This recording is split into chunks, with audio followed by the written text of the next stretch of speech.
We're super excited to be here today and to present Voodoo and the games that we've developed with studios across the world. So I'm Alex, I'm a publishing manager at Voodoo, and I'm here with my colleague Josephine, who is a user acquisition manager at Voodoo. 本日は、皆さんご来場いただきありがとうございます。本日は、アイロンソースと一緒にこういったイベントに、参加することができて非常に嬉しく思っています。で、こちら男性の今立っていらっしゃる方が、パブリッシングを担当している、アレックスさんと、あと、くださっている女性の方が、主にそのユーザー獲得とマネタイズの部分を見ている、ジョセフィーンズになります。Perfect. So I think this section is going to be a bit more artistic, less scientific than Nadav's presentation, but hopefully we can give you some insights into what has made Voodoo successful in such a short amount of time.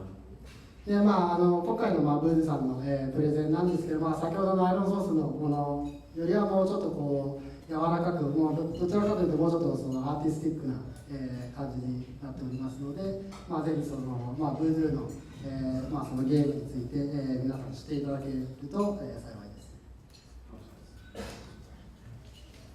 So I will give you for maybe the next 10 minutes an overview of everything that we do to games before launching them. And Josephine will then give you an overview of everything that we do after deciding to launch a game, so the user acquisition, whereas I will focus on the games themselves. でまずはレックさんからそのゲームのローンチ前について、実際にどういったことをブードでやっているのかっていうお話と、でその後にローンチ後の主にそのユーザー獲得の部分とかについてジョセフィンさんにお話をしていただきます。So just to start off, if we just take a quick look at this page, just wanted to re-emphasize that what makes Voodoo successful today is the fantastic studios that we work with all over the world. They can be pretty small studios, maybe sometimes 2 people, 1 game developer, 1 game artist. And these studios, whether they're small or large, can produce games that reach tens of millions of people globally.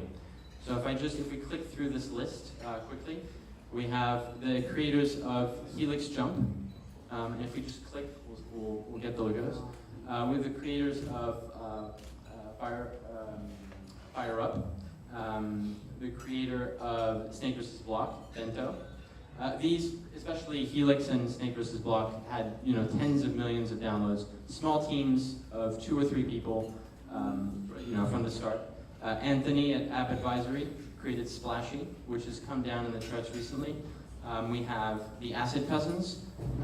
which created Flappy Dunk, and Yadnesh that created Rolly Vortex. So all these games are just an example of many more games that we have that have reached tens of millions of people around the world, were created by small teams from studios around the world. でブードゥさんの、そのパートナーとなる、ゲームの開発スタジオ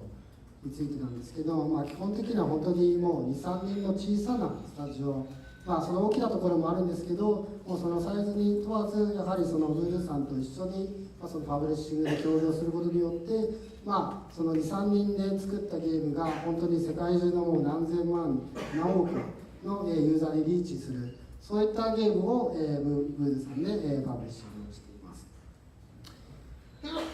So you might ask the question, why is Voodoo so successful? Why are these studios so successful with us? And part of the reason for that is that as a company, from the very beginning, we were very much hit focused. So that means we prefer being in the top, the very top 10 of the charts if we click through. We have a focus on the top 10, top 20, making sure that the games that we publish perform, to the extent that they get millions and millions of downloads with relatively low CPIs, and we ask for pretty solid day 1 and day 7 retention. でまずその、創業当時からそのブードゥのそのフォーカスとしてやはりそのヒット作を出していくというのが大前提としてあります。でこういった、数字で見ていただく通り、そのトップ100の、15%、トップ50の20%、トップ10の30%と、そのチャートの中でもそのいかにその多くのユーザーを獲得して、でさらにその低い CPI で、スケールするようなこういったアプリ、ゲームに、特化しています。What that means is a lot of hard work, a lot of discipline, a lot of creativity, and I will go into what we do in the publishing team to help studios do that. で、アレックスさんが、率いるそのパブリッシングチームでは、いかにこういったそのヒット作を生み出していくかというところに、一番注力していて、非常に多くの労力がかかります。Before going into that in more detail, I just wanted to reiterate, if we go to the next slide, what are the basic ingredients in a studio? Actually, the one before that, I think. Yeah, sorry. So we look for, teams of 2 or more. Obviously, teams that are alone can be very successful. If I take Taishi, for example, who's here today, we'll go into Tenkyu in a second. But teams of 1 are great. Teams of 2 is easier. You don't have to be much bigger than that. Then typically, most of the studios that come to us might have to do 5, 10, maybe 15 prototypes in order to publish a hit game. That's a typical amount of work. We often spend no more than 2 weeks on any given prototype in the build phase for the first prototype. And then the last point that I like to make is that we make sure that studios are compensated to the level of their dedication. So when we do publish a hit game together, on average, our studios make over the lifetime of the game over $1 million per game. でそのヒット作を作っていくという中で、ほとんどのそのVoodooさんが、一緒に取り組むそのスタジオというのは1人だったり2人、多くて3人とかそういった規模の、スタジオが多いです。でさらにそこからじゃあヒット作を作り出していくっていうところでいくと、もう最低でも10個のそのプロトタイプのゲームを作る。場合によっては15とか20作る必要があります。でさらにもちろんそれを作っていくのは非常に労力がかかりますので、必ずそのゲームスタジオもしっかりその恩恵を享受できるように、もしそのヒットが生み出せた場合はそのゲームのライフタイムの中で、最低でもやはりその100万ドル、1億円近くの、その収益が出るような、ヒット作を目指しています。Great. So let me go a little bit into our approach at Voodoo in terms of publishing games. We receive many prototypes every day from studios, and our first reflex is to test every single prototype quickly. Basic skeleton of a prototype, which represents the gameplay clearly. We will test that and look at the CPI and the retention. And doing this upfront enables us to ensure that the studios that we work with are focusing their time in the right place. If a prototype has poor CPI, maybe CPI over $1, and poor retention, maybe below 40% day one, then we will encourage studios to focus on the next idea. で毎日世界中のそのゲームスタジオからいろんなプロトタイプをこう送られてくるんですけど、その中でいかに早くしっかりテストをして見極めていくかっていうところが非常に重要になっていて、そのプロトタイプを受け取った場合、まずその CPI とリテンション、実際にやってみて CPI とリテンションを見出して、でその CPI が例えばもう1ドル以上で非常に高くなってしまう場合は、じゃあそのスタジオがしっかりじゃあどうやったら CPI を下げられるかとか、例えば逆にそのリテンションが、Day 1で 40% 以上いかない場合、こちらもじゃあどういったところにそのスタジオが次にフォーカスするべきなのかっていうところを、日々指南しています。We think that the mix of studios' creativity, innovation, taking risk in coming up with new innovative gameplays, with this data-driven approach and the publishing team's support, we think that combination results in hit games. でそのゲームスタジオのその創造性、クリエイティビティとか、その芸術性だったり、そういったその感覚的な部分と、あとそのVoodooさんが持っている、そのこれまでの実績に基づいたそのデータだったり、そういったその手法を掛け合わせることによって、こういったヒット作が生み出されると考えています。So, how do we help studios from day one? We make sure that every studio we work with has a dashboard that gives the studio the ability to test as many games as they want using our own acquisition spend. We test on Facebook in the US market, which is our main market, and we look for CPI and retention. Usually we look for CPIs. We consider high potential games to have CPIs below 50 cents and retention above 40% day one and 10% day seven. まずその、Voodoo がパブリッシングした場合に、そのゲームスタジオに対してはそのダッシュボード、紙紙を提供して、そのどんなゲームでも、即座でこうテストできるような環境っていうのを提供します。でさらにその、テストする予算についても、Voodoo さんの方から出していただきます。でその中で、基本的にはやはりその US の、iOS で、Facebook でまず、テストキャンペーンを実施します。でそこで、KPI としてやはりその50セント以下の CPI と、40% 以上の、Day Oneリテンションというものを目指して、テストキャンペーンを実施します。Thankfully, this is translated, so I won't go into the content of these slides. Our publishing metrics are 55% day one and 22% day seven. And usually we look for CPIs in the low 20 cents. And so there's a difference between the high potential prototypes and publishing KPIs. And the publishing team is here for you to work closely with studios and help you get from one side to the publishing threshold. でパブリッシング事業の、その見ている KPI としてはやはりその Day1 で、55%、Day7 で、22% のリテンションと、あと CPI としてもやはり、20セント以下のものっていうものを、その究極の目標として、やっています。So we do this, moving on to the next slide, with essentially three big tools, I would say, that we have, both as a combination of our dashboard, as well as coaching that we offer from the publishing team. The three big items are the ideation process, so making sure that studios are thinking in the right way about new game ideas, that they share ideas with us before building games, and then we give them guidance up front on whether that game idea has depth, will be addicting, will have low CPI. We give our opinion up front to maximize their time. The second thing is we've established a number of rules in ultra casual that work. I'll let you try that. でまずそのVoodooがそのパブリッシングを行う上でこう3つの、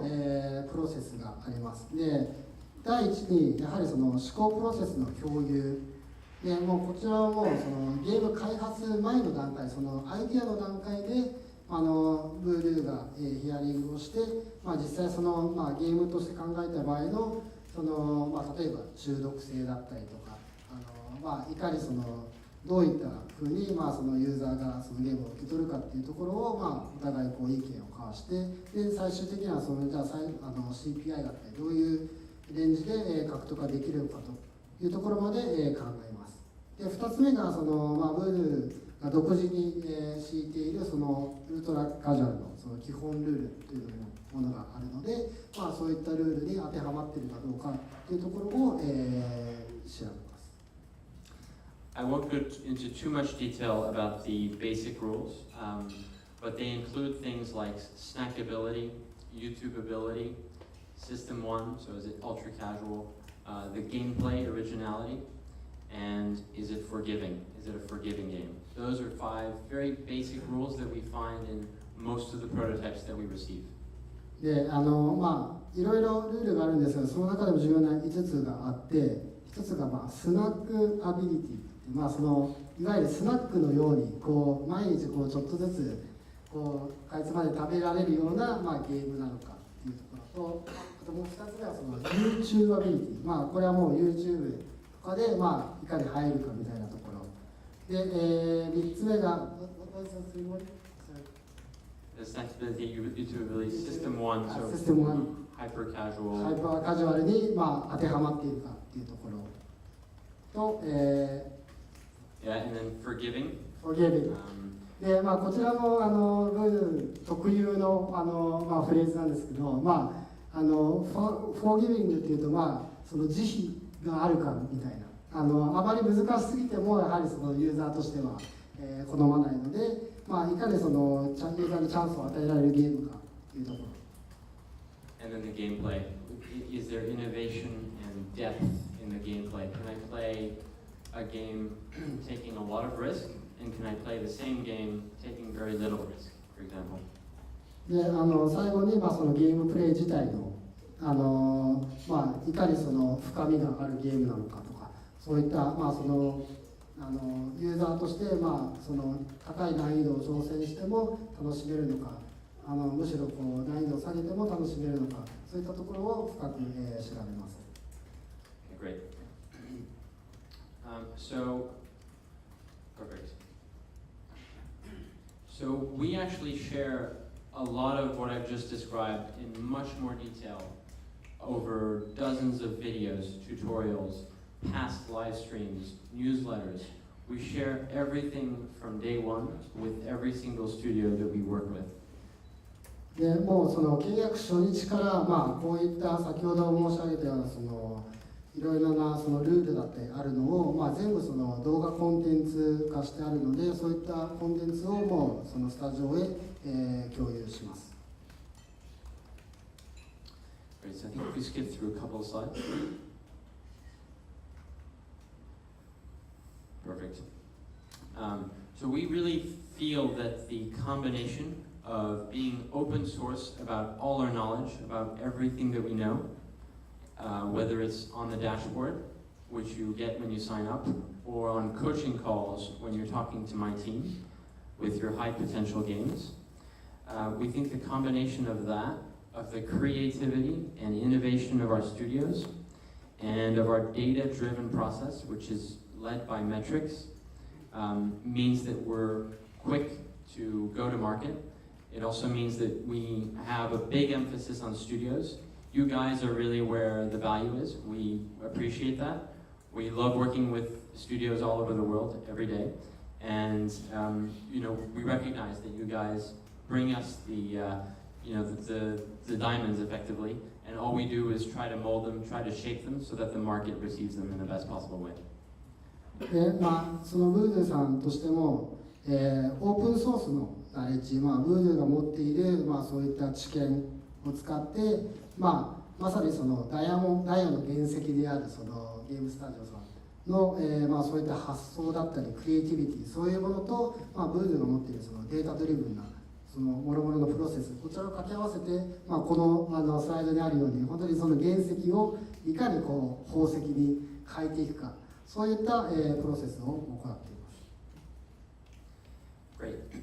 So now before going into our UA strategy, I'm just going to go over 2 case studies quickly. One of them is of 10Q, which was published last summer. It's a game of Daishi Kobayashi, who's in the room right now. So we're very, very lucky to have him in person. And it's a great story because Taishi, I believe, was working, basically on his own and created this fantastic game which went around the world and spread very quickly. Was working with a colleague of mine in the publishing team. 一例として、研究っていう、皆さんご存知だと思うんですけど、日本の、今日も来ていただいている、日本のデベロッパーさんが、開発したアプリについて、紹介したいと思います。で、電球についても、ほぼ、一人で、開発されたというところで、どういったプロセスで、それがこうヒットにつながったのかというところを、ちょっとご紹介させていただきます。So this is our love story with Taishi. これがそのラブストーリーの始まりです。He'll probably be able to tell the story better than me, by the way, so you can ask him any questions afterwards, but I'll tell my version of it at least. So, Tenkyu, we received Tenkyu in this shape, which was great visually, looks similar to the game that we have today. Although there were two basic things that we changed from the onset. One was removing gyroscope controls, because actually players don't find that ultra casual because it's a bit tedious. And the second thing is making the game more forgiving by removing the timer at the top right. So giving people as much time as they needed to play in the game made a more comfortable gameplay.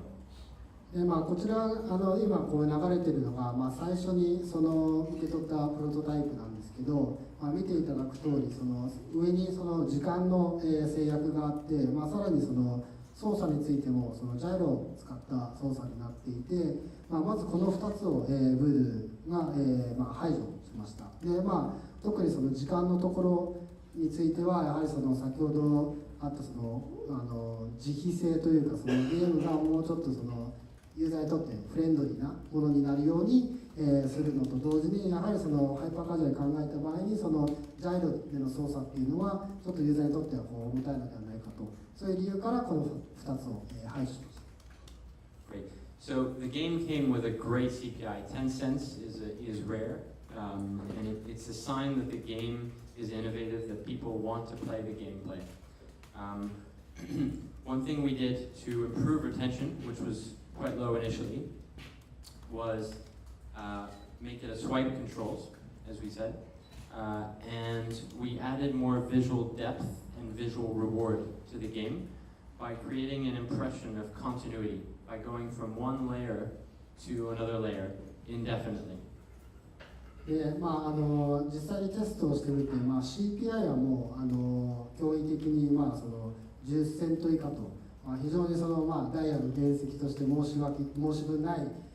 数字だったんですけど、やはりそのリテンションのところで、なかなか、改善ができずにできなかったので、その操作性の部分ですね、そのスワイプを使って操作する、そういった操作性にして、でさらに、ゲームのその層を、深くして、そのゲームをプレイしていく中で、感覚としてどんどんその階層をこう下がっていくような、感覚を持たせるような、改善をしました。So if we move on to the next slide. Yeah, so this is the depth that we created in the game with a swipe, no timer. でこちらが実際に、そのスワイプの操作にして、さらにそのどんどんそのゲームを進めていくにあたってこう階層をこう下っていくような、感覚を、出しました。Then we did something very simple, which nowadays is completely standard across all games that we do usually. If we move to the next slide, we built a leveling system to increase the progression that people can feel in the game, so they feel that they're progressing, that they're going further down the game. And that really lifted day 1 and day 7 retention. その次に行った、改善として、やはりその、レベル性、ステージ性にすることによって、ユーザーが、どんどんその自分が上達しているというか、そのゲームの中を進んでいるっていう感覚を、持たせることにしました。でその結果、非常にそのリテンションの部分で、大きな改善が見られました。And the final additions that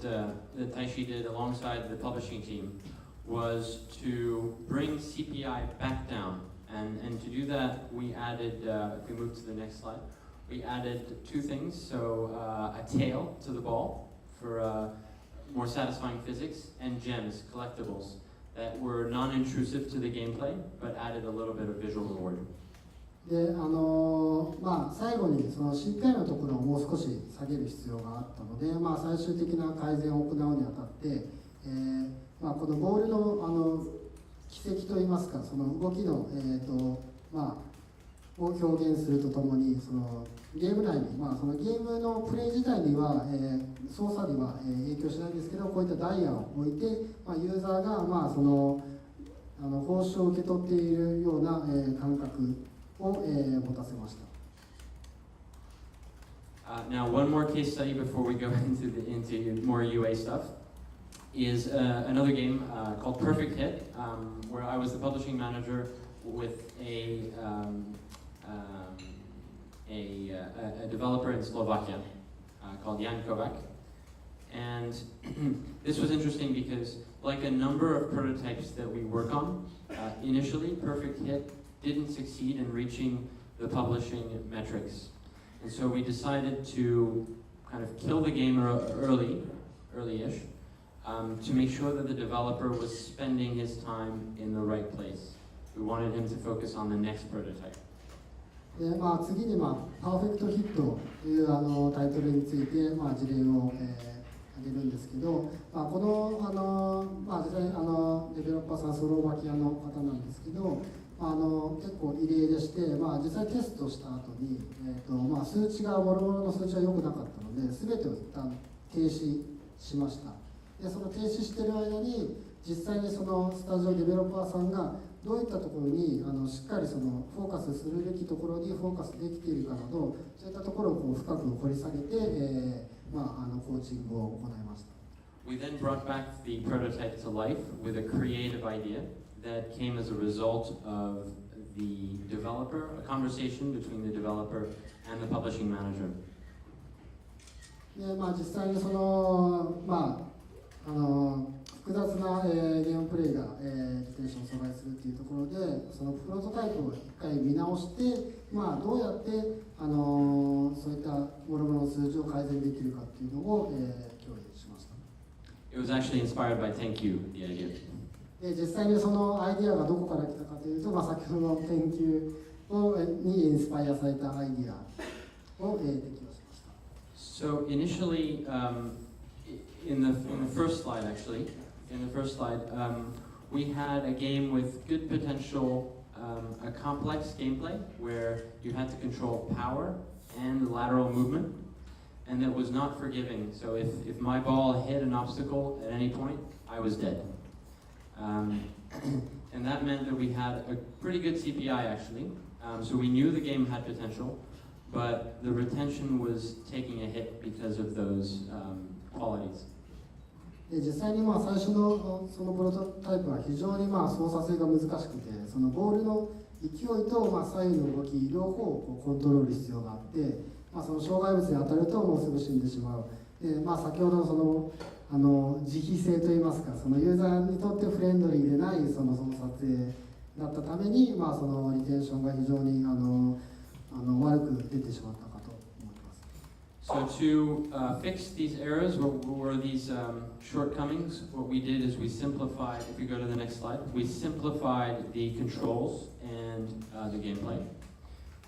We created a snake-like avatar so that you can lose a few balls without losing your entire game.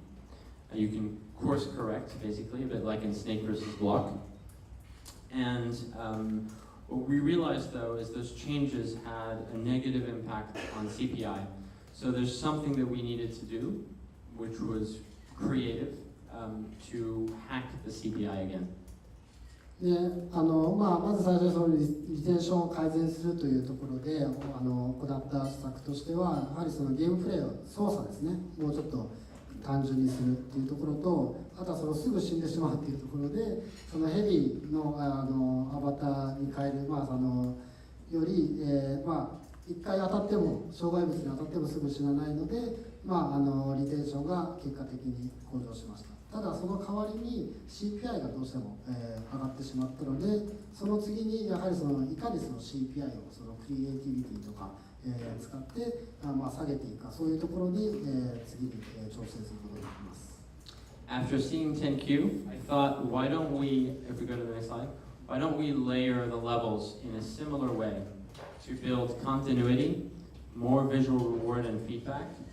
and to pull players into the next level. I actually never expected that the execution would be this good from a single developer in 1.5 days to make that change. And we saw some instant results over CPI and retention immediately. And we're able to launch the game the week afterwards. で実際にその行った変更としてはその研究からインスパイアされたもので、いかにそのユーザーから見てそのゲームを進めているかみたいなそのコンティニティって呼んでるんですけど、その継続性とあとはやはりそのどんどんそのこう最後に穴に落ちて進んでいくようなこういった感覚を、表現することによって、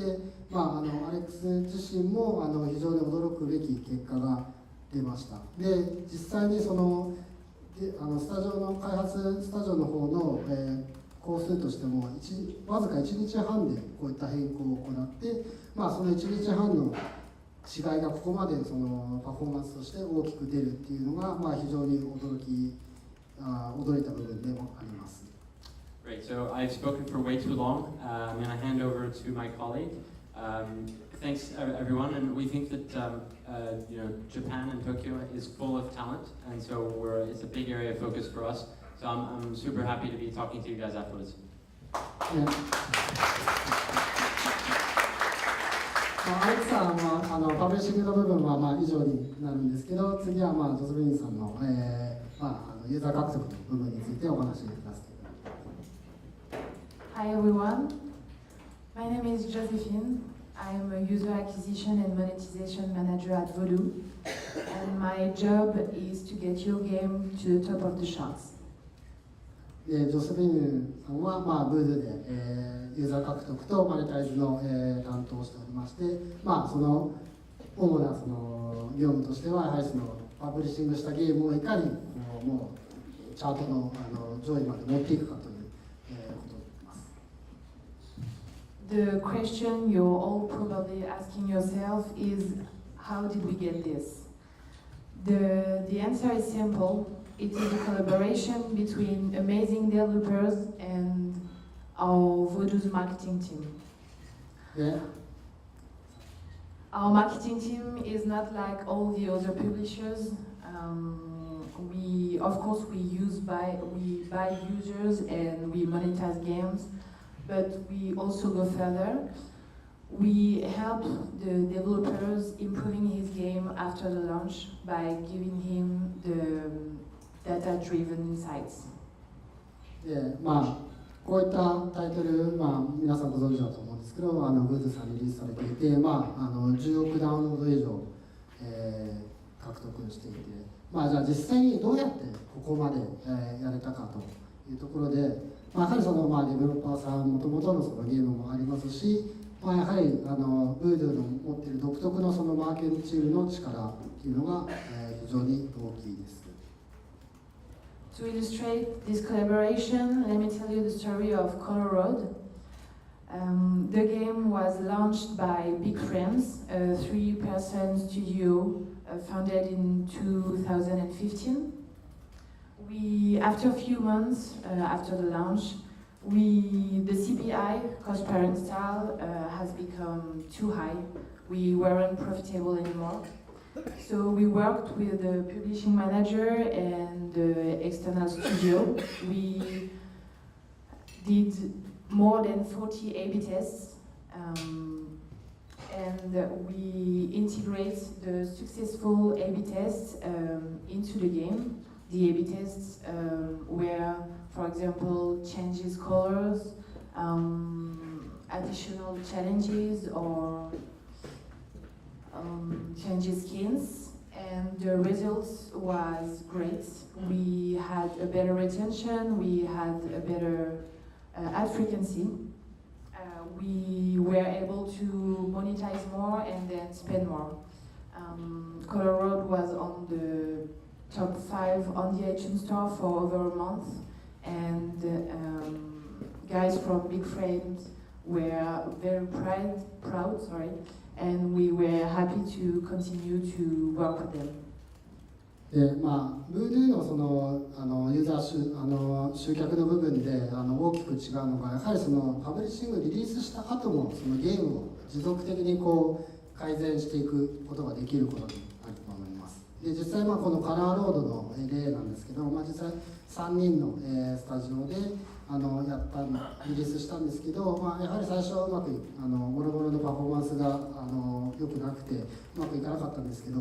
40以上の AB テストを行って、最終的に、今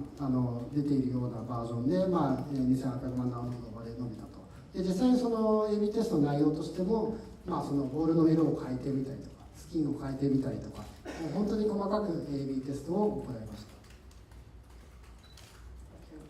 Another example of how Voodoo's marketing team helps developers with notebooks. It was created by OHM Games, which is a studio with 5 persons based in France, founded last March. The first gameplay was without canon. We launched the game like the first gameplay. And after testing a few video creatives on our acquisition sources, for example, Iron Source, we decided to integrate some parts of our video inside the real gameplay because it worked well. And the result was stunning. We had a better CPI, we had a better retention and better ad frequency. By sharing our learning with the developers, we were able to improve more and more the game even after the launch. こちらはノックボールズなんですけど、一番左が最初のバージョンで、本当にその大砲もなくて、ただボールを当てるっていうようなゲームだったんですけど、実際にそのテストで集客してみて、やはり全然うまくいかなくて、いろいろそのブードゥーが持ってるアセットのものをゲームの中に追加していって、最終的に右側のような大砲があって、でさらにその宝箱の中にボールが入っているような、見た目に UI にして、非常に大きく改善することができました。でこういった例で、やはりそのゲームをリリースして、そこからまたそのパフォーマンスのそのデータとか読み取って、改善を継続的に改善を行っていくというような、方法をとっています。Last thing I wanted to share with you is one of our tools, the Voodoo Sauce. Our technical team has developed this tool in order for the developer to win valuable time. Before it took weeks to integrate a new game because the developer has to add one by one all the networks, and now thanks to that tool it is done in 24 hours. This means that any developer who works with Voodoo can have the time to do what he loves to do, making games, and we'll take care of the rest so he can concentrate on what he wants to do. That's all for me. Do you have any questions for us? 一応最後のスライドになるんですけど、Voodoo さんの方で、Voodoo ソースというような自社のそのプロダクトを作りまして、デベロッパーさんはもうこれを組み込むだけでもう全てそのマネタイズ化広告出稿までできるような、ソリューションを、自社で作りました。でやはりその目的としては、もうデベロッパーさんに本当にそのゲーム開発に、集中してほしい、本当に好きなようにゲームを、作ってほしいという願いから、そういった、ツールを提供しています。で以上で、ジョセフィーナの、プレゼンは終わりなんですけど、もしご質問とかあればぜひよろしくお願いします。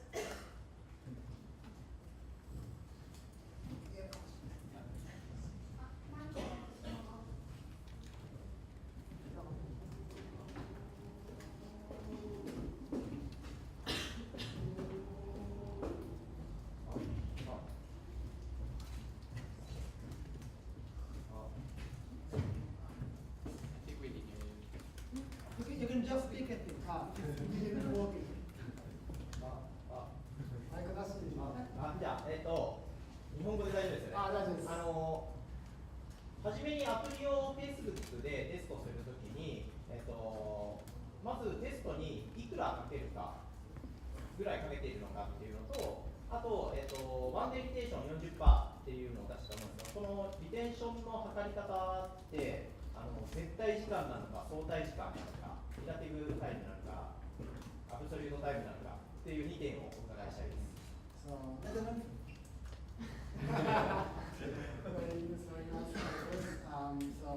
you mentioned about running a test campaign on Facebook. So like, what's like the initial budget?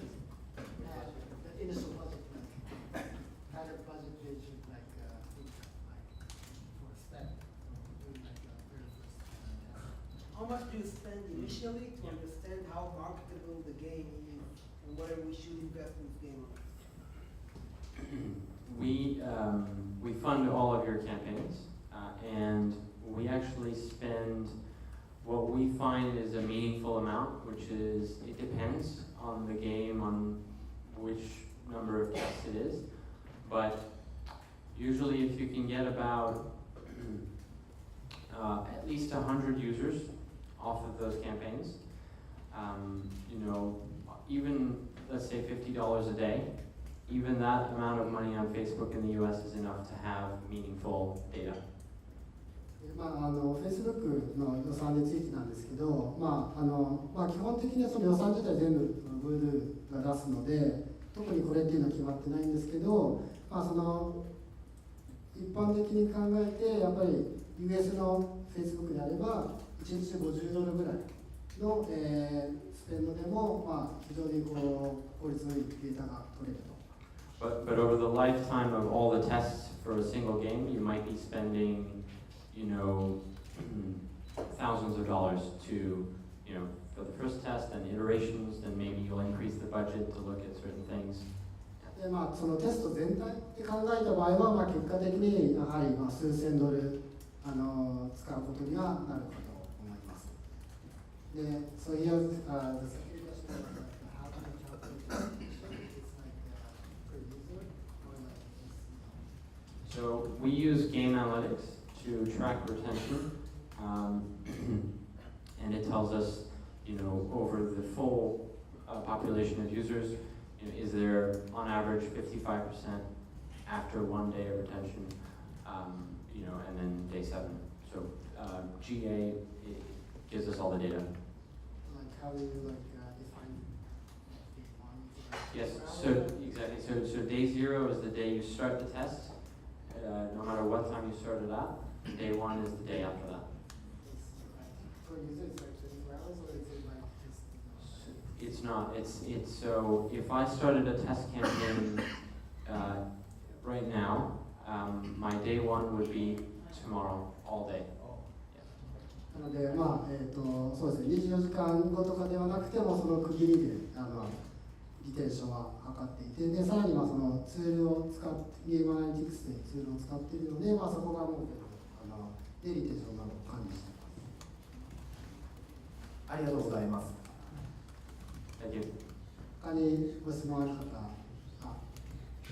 ゃあ奥の方からすみません、ごめんなさい。貴重なお話ありがとうございます。1点その改善についてお聞きしたくて、先ほどなんかオープンのナレッジベースの情報で最初に共有して、最初やると言ったんですけども、リリース後の改善に関して、例えばゲームごとによって、ナレッジベースではない改善というのが必ず出てくると思うんですが、それを、例えばゲームの専門家の人がアドバイスするのか、それともなんかユーザーの、アンケートを取ってそれに基づいたアドバイスするのかとか、そういうシステムみたいなものをちょっと教えていただけたらなと思います。So he wants to know about like how to make changes in the game after the release. So there is like a certain like flow, like or like a checklist you want to check, or is it like depending on like every single app, or and who is like making the final calls to make the changes? Yeah.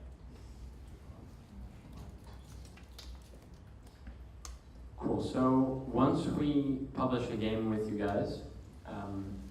the following month usually involves quite a bit of work to optimize the game. As Nadav was saying, it can take 2 months to optimize even creatives, right? Well, we do the same in the game. So we run roughly, on average, about 10 A/B tests every week. Each A/B test is not going to take you too much time, but we want to make sure that we're tweaking big things like balancing or progression, or or harder things that are to tweak, like design things. And should I stop there? でまずリリースしてからやはり最初に数ヶ月かかるんですけど、基本的にはもう毎週もう10個ぐらい10パターンぐらいも AB テストをそもそも繰り返していて、やはりそういったデータから、読み取って、どういった施策が改善施策が打てるかっていうのを考えます。We then use Mixpanel as a software provider to look at the performance of each A/B test, and we look at the number of ads effectively that are seen based on each A/B test, and we take, as long as you're not hurting retention, we will then favor an A/B test that shows more ads to our users. でその後にそのミックスパネルというツールを使って、実際にどのくらい各テストに対して、ユーザーがどのくらいその広告を見ているかなども測ったりして、でリテンションが、低下しない限りであれば、もっとその広告の量を増やしたりとか、そういった改善を行っています。ありがとうございます。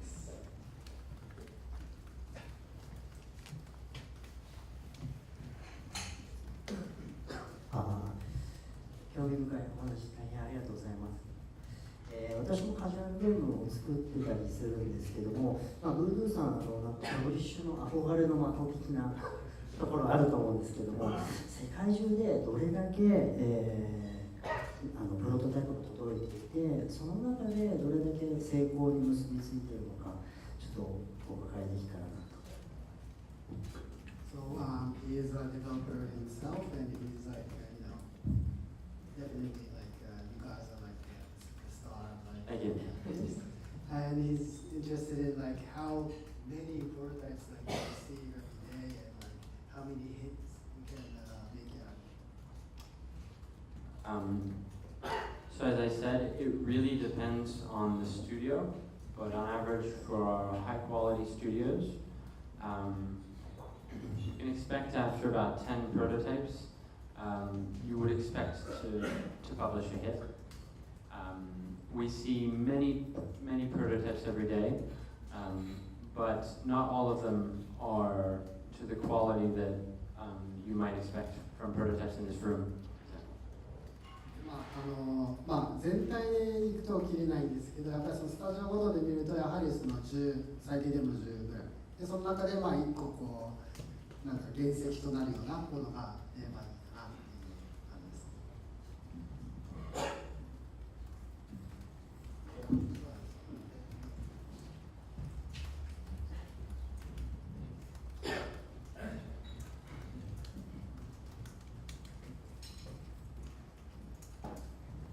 2つほど質問があります。1つ目は、まずAB テストをすごく繰り返されるということなんですけども、実際ゲームの中身をガラッと変えて AB テストやる場合に、先ほど週に4つとか5つとか AB テスト走らせるっておっしゃってましたけども、結構3人のデベロッパーとかでやってる場合って、その改善っていうのがそのスピードでちょっとできるとは少なくとも私どもには思えないです。デベロッパーです。なのでその場合に Voodoo さんがそれをどれぐらいデザインとか中のVoodoo さんのリソースを活用されているのかっていうことを知りたい。もしくはデベロッパーさんに改善の部分をお貸しないかを知りたい。アドバイスだけVoodooをしているかと。でもう一つはCPI についてなんですけども、先ほどゲームの中身を変えて CPI を変化っていうお話はすごく興味深く聞いてたんですけれども、いわゆるゲームの中身そのままで、いわゆる動画クリエイティブ、動画のムービーだけの改善によって CPI っていうのはどれぐらいのその幅が、例えば 0.2 ドルのものがそれが 0.5 ドルになったりとか、そういう幅っていうのはあるのかっていうこの2点についてご質問したくて思っています。はい、ありがとうございます。So he has two questions. So what is about A/B testing? So you mentioned about like running like multiple A/B tests and like making quick changes to the game. But so he himself is a developer, but he thinks like if it's a very small team, it's very hard to catch up with like making all these changes to his game like every week. So how do you offer them some like resources, like human resources, or like how do your students handle it? So I've actually worked on single developer studios to launch 2 games, 3 games actually, and we always adapt to the studio's capabilities, to make sure that if we launch 10 A/B tests in 1 week, that the changes are pretty small. They can have a big impact, but the developer's time is maximized. So we're always listening to the developer, we're always catering to the developer. But the launch is really important, so it's a time where the developer focuses completely on the game that is being launched. まず最初のご質問についてなんですけど、彼自身も実際その1人とかのデベロッパーさんを担当することが結構多くて、まず最初にそのデベロッパーさんのそのどのくらいできるかみたいなところは、もちろんその密に話し合って見定める。でその中でじゃあどういった改善をしていけるかというところをまずそのキャパシティを見てから、その提案をしていくという流れになっています。で実際にその変更についてもやはりその、先ほどのスライドであったようにやはり小さな変更が非常に大きな違いを生み出すことが多いので、そういったその少ない労力で、大きなインパクトを与えるようなその改善というのを常に、行っているということです。And yeah, the second question, CPI. So, 2つ目の質問ですみません、ちょっと忘れちゃったんですけど、CPI をどうやってクリエイティブで下げていくかクリエイティブというか、そのゲームシステムそのものを変更することによって、CPI が上がったり下がったりということは理解できました。はい。そのゲームのシステムが全く同じまま、CPI の場合って多分プレイヤブル広告を作ってされていると思うんですけども、そのプレイヤブル広告のゲームの中身は全く一緒でも、プレイヤブル広告の作り方によって CPI っていうのがどれぐらいそのボラティリティがあったかっていう、0.2 が 0.5 になったりとか、あるいはそれ以上になったりとか下がったりとかあるのかっていうことを知りたいです。So basically, so it's very interesting that like how making these changes to the game like affect the CPI. But he's also interested in how like you see with like the creative side, if it's the same game,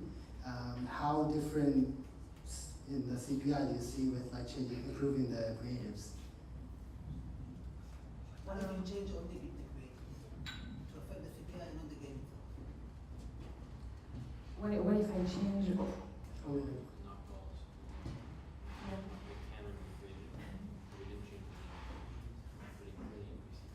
Yeah, because we have a huge team of creative manager who upload creative content every week, and most of the time some videos increase the install rate, so they are using it to advise developers to add new features on their gameplay to improve the game. So is there like a specific like range of CPI? Do you see like It really depends on the game. Yeah, But sometimes because thanks to the creative, we can reduce the CPI for maybe 30%, I think. はい、本当にゲーム次第なので、ちょっとどのくらいっていうの明確な数字はないんですけど、はりクリエイティブ改善していくことによって、まあ、30% ぐらい CPI 下げられたりとかっていうのはよくあるんです。はい、ありがとうございます。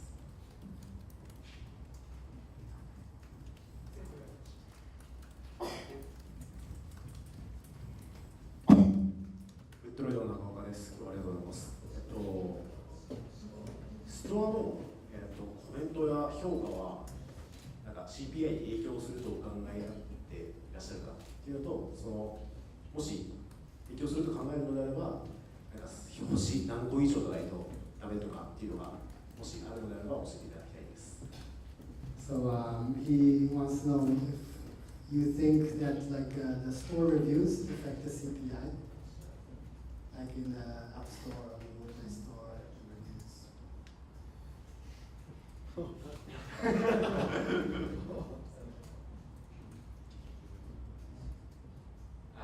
It's hard to tell. We really don't focus on App Store reviews. We focus on CPI retention, and usually I think our games get about 4.5 stars on average. But if you look at many of the reviews, they complain about ads. So I'm not sure. We don't pay attention to reviews. Maybe we should, but we don't. 基本的にはレビューは気にしないです。平均で大体 4.5 とかついてて、大体ネガティブなレビューって広告が多いとかそういうのなので、基本的にはあまり考えないようにしています。そうですね、ちょっとそろそろじゃあ最後がじゃあ最後全然。Yeah, guys, we'll move on and we'll be here after. 申し訳ないですけど、先に天神さんやってでもう個別に聞いていただくでもいいですか。We're staying here all night. All night. ずっと一晩中いるらしいんで、もう帰らないらしいんで大丈夫です。じゃあすみません、申し訳ないですけど、ありがとうございました。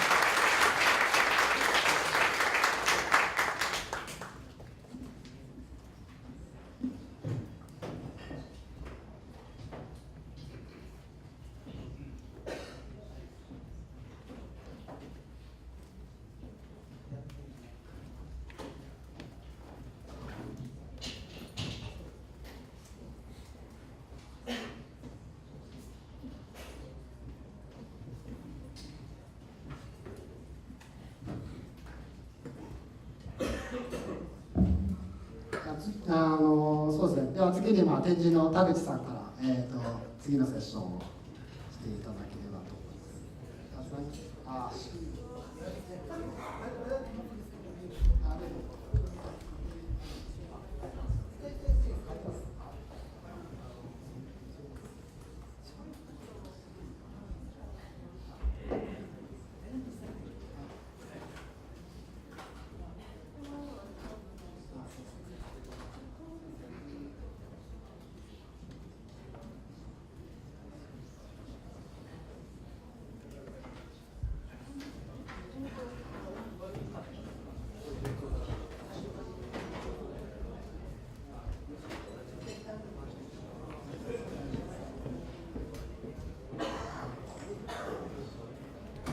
すいません、ちょっとお待ちください。